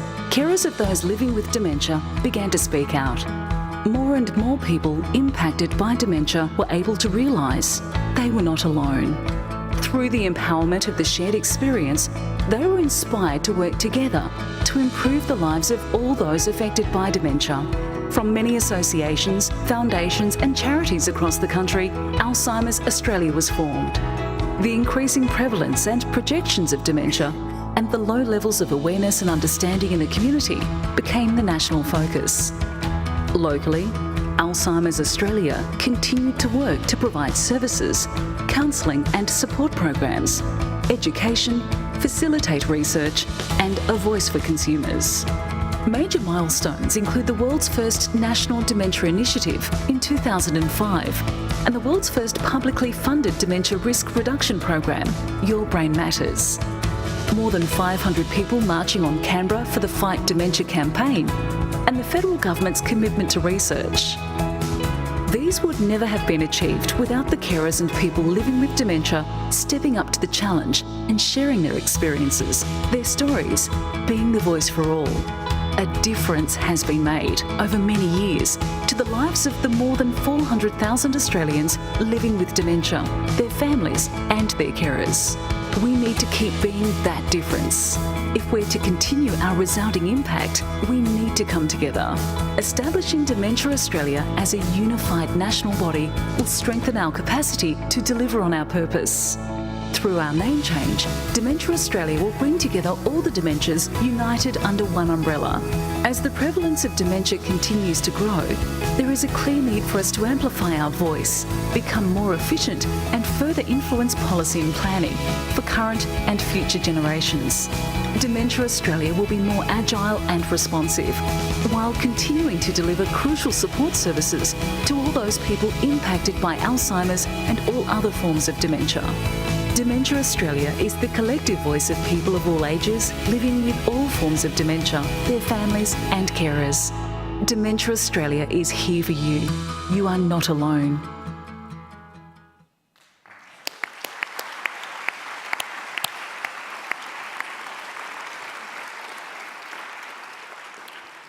And I should mention, by the way, that not only do we have 700 people registered for this conference, but we have a large number of people that are receiving the proceedings of this conference by live stream, and I welcome them to this conference as well.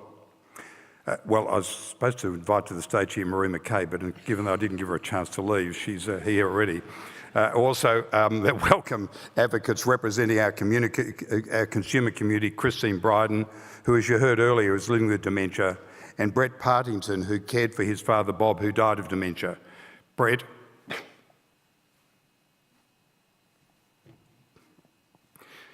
Your father would be so proud of you today.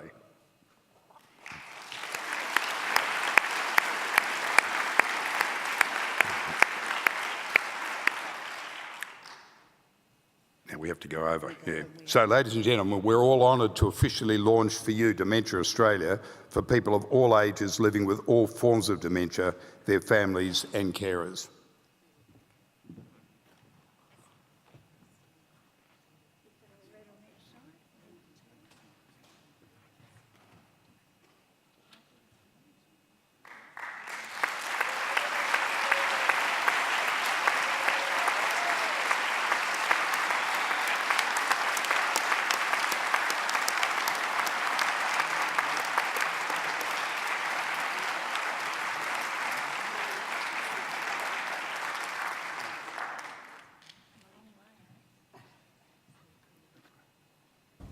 Good morning, and thank you for inviting me to this biennial conference.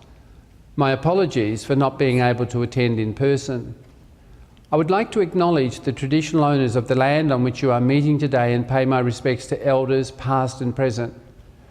I also extend my congratulations to your newly unified organisation, Dementia Australia. It is a major achievement to have the vast networks of Alzheimer's Australia band together, adopt a new constitution and move forward with your vital work, and I acknowledge your foresight. By adopting a new name and structure, Dementia Australia will be able to raise even greater awareness in the wider community of the many types of dementia and its impacts. I want to congratulate everyone at Dementia Australia on the tremendous contribution you make day in, day out, providing support and advocating for the needs of those affected, as well as their families and carers. I also congratulate the new Dementia Australia board and the National Chairman, Graham Samuel, who has led the change, and I wish CEO Marie McCabe and staff every success. There are more than 413,000 Australians living with dementia, and it's the second leading cause of death in this country. It's a condition that has no cure, one that affects not just older people, a disease which could afflict up to 1.1 million Australians by 2056. One that not only has a life-altering consequence for the individual, but also for many people around them. The Australian Government is committed to creating accessible and seamless pathways to care, as well as increasing the quality of life for people living with dementia, their families and carers. We have implemented the National Framework on Action on Dementia, which brings together the Commonwealth, state and territory governments to create a strategic, innovative and cost-effective response to dementia. Through the National Dementia Support Program, Dementia Australia provides education, support services and resources that aim to improve awareness and understanding and to increase the skills and confidence of everyone impacted by dementia. A great example of a national initiative which not only raises awareness but also serves as a people-focused research hub is dementia-friendly communities. In May this year, we supported the adoption of the World Health Organisation's Global Action Plan on the public health response to dementia. From the local to the world stage, we are determined to work together with you to expand our understanding of dementia and to reduce the stigma too often associated with the condition. Once again, congratulations on your merger, and I look forward to hearing and seeing the outcomes of your conference. Thank you and enjoy your time together.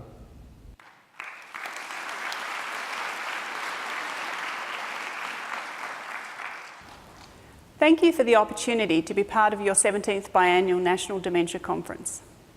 It's an exciting time for the development of Dementia Australia as it embraces a new unified organisation that reflects the diversity of people you represent. As the Shadow Minister for Ageing, I can attest that the National President Graham Samuel and the CEO Marie McCabe continue to drive this policy area forward, and I look forward to continuing to work with you all as Dementia Australia builds on the successes of the last 30 years. With the support of my Shadow Minister Helen Polley, Labor is working hard to shine a light on dementia in Australia.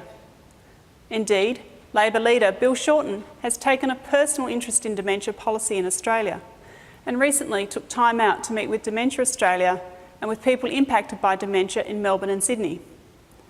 Our endeavours to be the change, to better support people whose lives are impacted by dementia, are as critical today as they have ever been. Too many Australians still see dementia as just a normal part of ageing. The diagnosis of dementia is still regularly trivialised and used as a subject of ridicule, as simply a humorous play on memory loss. This understanding of a serious and debilitating condition continues to hide the reality of dementia. Critically, it hides the realities of what life is like for the increasing number of Australians impacted by dementia. Dementia Australia is playing a huge role in changing that perception, but as a community, we can and should do more. There is no doubt that significant funding and efforts continue to be invested into research and care around dementia, backed by a valuable framework for action. But a lack of a broader strategic approach led by government continues to make these efforts disjointed and often confusing for people accessing information, support and care. Labor continues to back the development of a national dementia strategy. Our clear focus is on building our communities in a way that provide for, rather than exclude and marginalise people whose lives are impacted by dementia. It involves a coordinated strategy that connects all levels of government and community. Dementia-friendly community programs driven by local councils are just as important a part of the campaign as the hundreds of millions of dollars invested in research by federal governments. This approach recognises that dementia impacts the whole person, their family life, relationships, work life and careers, and the nature of how they interact with their communities.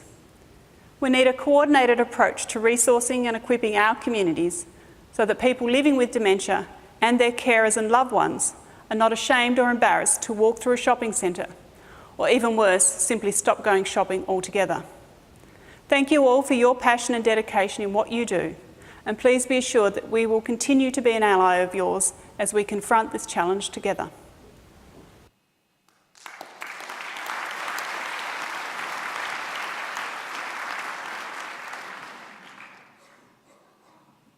No, I recognize that I'm in the precarious position of being between you and morning tea, so I will keep this brief, although I'm sure you don't need any refreshments after the stimulating morning we've had today.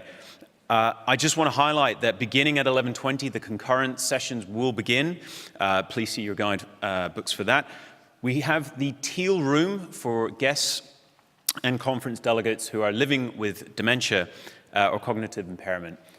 For them and their carers. It's in a breakout area on level 2. It's signposted, but please do see the Teal team or the convention centre staff for help to locate that Teal room. Finally, we are going to celebrate the launch of Dementia Australia by taking a big photo outside in the Feed Your Senses area. We'll be joined, all of us on stage at the moment. We'll go out there, we'll have a bit of fun with this, and I want to encourage you all to participate. So please, if you need assistance, again, ask the Teal team. Join us there. You don't all have to have just put on a little, very fetching teal-coloured flower for that photograph opportunity. We will provide some fun signage as well for that. So please, join us outside in the Feed Your Senses area for this photo. Enjoy your tea, and enjoy the concurrence beginning 11:20. Thank you very much.